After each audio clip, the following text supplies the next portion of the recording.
नमस्कार, मी पंजाब डक. 25 आणि 26 दरम्यान राज्यात 2 दिवस वातावरण कोरडं राहील. म्हणजे चांगलं ऊन तापन म्हणजे चांगलं सूर्यदर्शन होईल. पण त्याच्यानंतर राज्यामध्ये 27 सप्टेंबर, 28, 29, 30च्या दरम्यान राज्यामध्ये ठिकठिकाणी मुसळधार पाऊस पडणार आहे, कुठं अतिमुसळधार पडणार आहे, कुठं रिमझिम पडणार आहे, कुठं ओढे नाले पडणार आहे.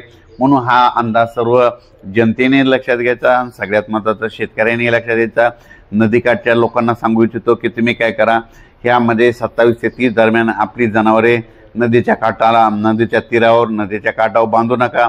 त्याच्यानंतर आपल्या पाईपलाईन असल्या तर आधीच बाजूला काढून ठेवा. कारण ह्या पावसामध्ये म्हणजे जे धरण येतं त्या धरण क्षेत्रामध्ये, त्या कॅचमेंट एरियामध्ये जास्त पाऊस पडल्यामुळं त्याच्यानंतर ह्या धरणाचा देखील पाणी सोडावं लागणार आहे. म्हणजे धरणात पाणी सोडल्याच्यानंतर जास्त जर फ्लो नदीमध्ये आला तर तुमचे जनावरं तुमच्या गावात पाणी शिरू शकतं. म्हणून ही तुम्ही अगोदरच काळजी घ्यावी. खूप दिवसापासून 27 तारखेला पाऊस येणार आहे म्हणून ही सांगत आहे. पण शेतकऱ्याचे परत असे फोन आलेत की हे पाऊस आता आमचं सोयाबीन करण्यासाठी कधी उघडणार आहे. तर राज्यातल्या शेतकऱ्याला सांगू इच्छितो की राज्यात 30 तारखेपासून ते 10 तारखेपर्यंत राज्यात हवामान कोरडं राहणार आहे.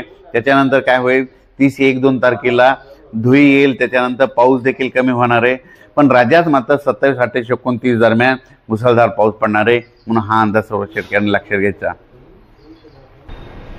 या पावसामध्ये विजेचं प्रमाण जास्त असल्यामुळे माझी शेतकऱ्याला विनंती आहे, तुम्ही काय करा, विजा कडकडत असताना झाडाखाली थांबू नका. आपली जनावरांकडे झाडाच्या खाली बांधू नका.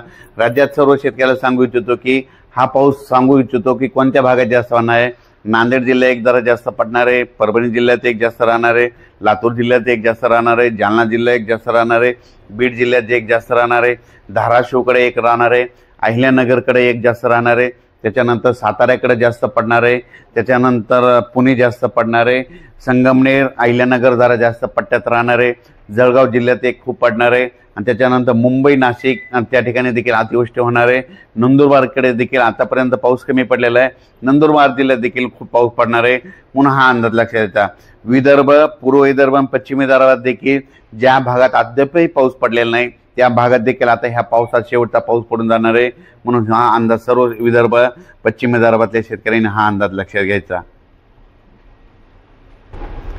परत एक शेतकऱ्यासाठी आनंदाची बातमी, इतक्या दिवस पाऊस चालू आणि हे बंद कधी होणार आहे. तर सर्व शेतकऱ्याला सांगू इच्छितो की 30 सप्टेंबरपासून ते 10 ऑक्टोबरपर्यंत राज्यात पाऊस विश्रांती घेणार आहे. त्यामध्ये तुम्ही तुमचं काय करा, सोयाबीन काढू शकतात, कोणत्या पिकाच्या फवारण्या असेल तर ते करू शकता.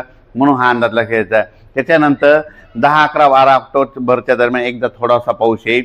पण हे देखील जास्त प्रमाण नसणार आहे, व्याप्ती नसणार आहे. त्याचा अंदाज लगेच आपण उद्याच्या व्हिडिओमध्ये परत दिला जाईल. धन्यवाद.